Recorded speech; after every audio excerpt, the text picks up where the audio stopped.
दोस्तों आज की हमारी ये हॉरर स्टोरी मनाली शहर के एक कॉलेज हॉस्टल की है, जहां एक शिवांगी नाम की लड़की अपने शहर के जाने माने कॉलेज में ग्रेजुएशन करने के लिए एडमिशन लेती है। लेकिन उसे इस बात का जरा भी अंदाजा नहीं था कि उसे अपने कॉलेज के दिनों में एक ऐसे डरावने एहसास के साथ गुजरना पड़ेगा जो वो कभी भूल नहीं पाएगी। तो चलिए दोस्तों शुरू करते हैं इस स्टोरी को। दोस्तों ये बात 1 साल पुरानी है। आज हॉस्टल की कैंटीन में बैठे हुए मुझे वो भयानक रात फिर याद आ गई, इस बाहर होती हुई बारिश की वजह से। उस रात भी बाहर बहुत तेज बारिश हो रही थी जब वो खौफनाक घटना मेरे साथ घटी। मुझे लगभग 1 साल हो गया था उस कॉलेज में एडमिशन लिए हुए। मेरा रूम नंबर 403 था, जो कि हॉस्टल के 4th फ्लोर पे था, जो रूम मैं अपनी दोस्त रुबीना के साथ शेयर करती थी। हमारे उस रूम में 2 बेड पड़े हुए थे, जिसमें से एक पर मैं और एक पर मेरी दोस्त सोया करती थी। हमारे ही फ्लोर पर एक और रूम था, जिसका रूम नंबर 413 था, जिसमें आज तक मैंने किसी को आते जाते हुए नहीं देखा। और एक रात मुझसे रहा नहीं गया तो मैंने अपनी दोस्त रुबीना से पूछ ही लिया। अच्छा रुबीना, ये बताओ, उस रूम नंबर 413 में कोई आता जाता क्यों नहीं दिखता है? ओह, रूम नंबर 413? तुम्हें नहीं पता उस रूम के बारे में? क्या नहीं पता? वैसे पता तो मुझे भी नहीं है, मगर मेरी कजिन सिस्टर जो कि फाइनल ईयर में है, वो बता रही थी कि हमारा फ्लोर हॉन्टेड है। Haunted floor? मगर क्यों? हाँ, कहते हैं कि 2 लड़कियों ने उस रूम में सुसाइड कर लिया था। उसके बाद से जब भी कोई स्टूडेंट उस रूम में रहने आता था तो वो यही कहता था कि वो लड़कियां अभी भी उन्हें दिखाई देती हैं। तब से ये रूम किसी को भी अलॉट नहीं होता है। तो तुमने ये बात मुझे कभी बताई क्यों नहीं? मुझे लगा ये बात तुम्हें पता होगी, मगर तुम डरो मत, बस उस रूम से दूर रहना।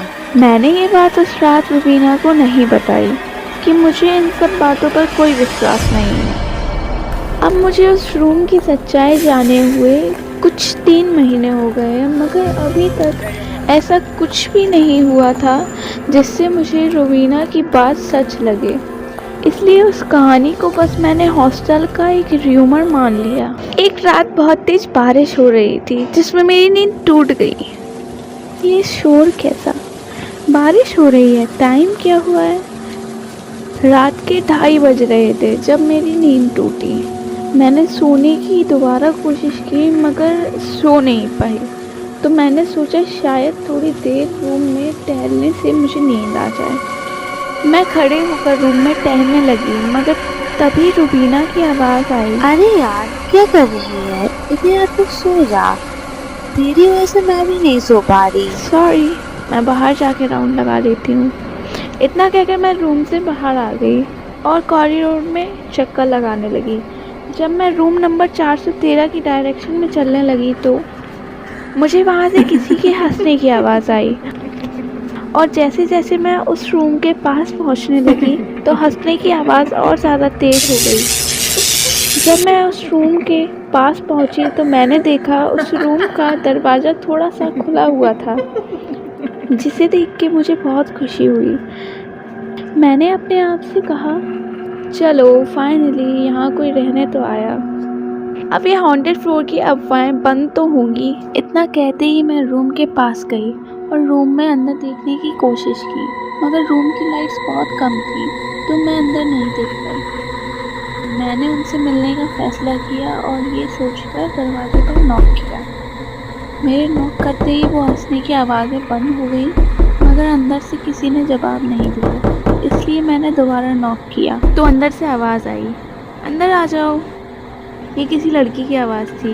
ये सुनकर मैं अंदर आ गई, मगर पहले रूम में कोई नहीं था और वहाँ की लाइट्स भी बंद थी, मगर दूसरे रूम की लाइट्स ऑन थी और वहाँ से मुझे किसी ने आवाज़ दी, हम यहाँ हैं। ओके। जब मैं दूसरे रूम में गई तो मैंने देखा कि 2 लड़कियाँ बेड पर बैठी हुई थीं अपने वाइट नाइट सूट में। हाय, मैं शिवांगी हूँ। आपका क्या नाम है? अंजलि, प्रिया। आप लोग यहाँ रहने कब आए? इस सवाल के जवाब में उन्होंने मुझे कोई रिप्लाई नहीं दिया, बस मेरी ओर देखती रही। और कुछ देर बाद उनमें से एक लड़की ने मुझसे कहा, हम एक गेम खेल रहे हैं, क्या तुम भी खेलोगी?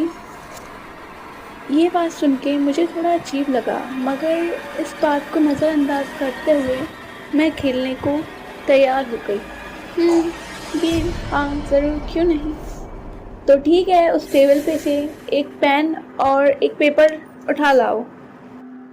उनके रूम में बेड के सामने ही टेबल था और टेबल के ऊपर एक मिरर था। मैं टेबल की ओर बढ़ी और उस टेबल पे से पेन और पेपर उठा लिया और बस एक पल के लिए मैंने मिरर पे नज़र डाली और जो मैंने मिरर में देखा उसे देख के मेरे होश उड़ गए। मैं बहुत तेज़ डर गई थी। उस मिरर में एक लड़की की लाश दिख रही थी जो पंखे से लटकी हुई थी, जिसका फेस दीवार की तरफ था और वो लाश धीरे धीरे मेरी तरफ मुड़ रही थी। मैं चिल्लाना चाहती थी मगर चिल्ला नहीं पा रही। उस मिरर में देखती रही और जब मैंने उस लाश का चेहरा देखा तब जाके मेरी चीख निकली। उसके बाद मुझे कुछ भी याद नहीं कि आखिर मेरे साथ क्या हुआ, क्योंकि जब मैंने अगली बार आंखें खोली तो मैं हॉस्पिटल में थी। हॉस्पिटल में? हॉस्पिटल? मगर क्यों? टीचर्स और सिक्योरिटी गार्ड लाए तुम्हें यहाँ पर। कल रात को मैंने तुम्हारी आवाज़ सुनी थी चिल्लाने की, तो मैंने सिक्योरिटी को बुला लिया और तुम हमें रूम नंबर 413 में मिली और तुम्हारे सिर से बहुत खून आ रहा था।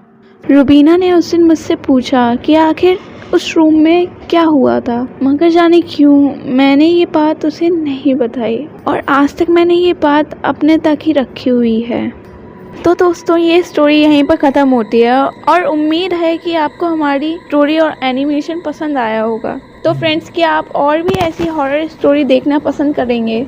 अगर हाँ, तो इस वीडियो को आप अपने फ्रेंड्स और फैमिली के सारे लोगों के साथ शेयर ज़रूर करें, तो हमें इससे मोटिवेशन मिलेगा और हम आपके लिए ऐसी इंटरेस्टिंग वीडियो को लाते रहेंगे। और हमारी मेहनत के लिए वीडियो को एक लाइक ज़रूर देना और अपनी राय हमें कमेंट में ज़रूर बताना।